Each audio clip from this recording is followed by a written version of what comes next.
20 വർഷത്തെ ജയിൽവാസത്തിന് ശേഷം അബ്ദുൾ റഹീം അല്പം മുൻപ് കരിപ്പൂർ വിമാനത്താവളത്തിൽ വന്നിറങ്ങി. ഇപ്പോഴിതാ വീട്ടിലേക്ക് എത്തിയിരിക്കുന്നു.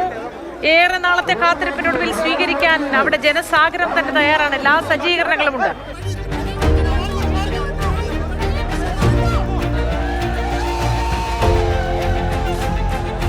20 വർഷത്തെ ജയിൽവാസം അനുഭവിച്ച ശേഷമാണ് ഇപ്പോൾ മോചിതനായ അബ്ദുൾ റഹീം വീട്ടിലേക്ക് എത്തുന്നത്.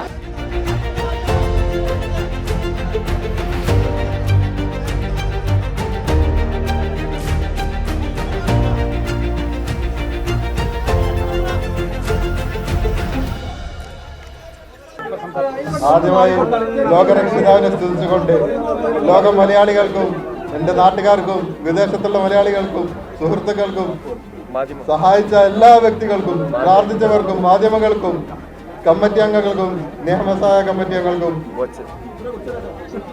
ബോച്ച് അഷ്റഫ് സിദ്ദീഖ് പേരെടുത്ത് പറയാൻ ഒരുപാട് പേരുണ്ട്, അതുകൊണ്ട് പേരെടുത്ത് പറയുന്നില്ല.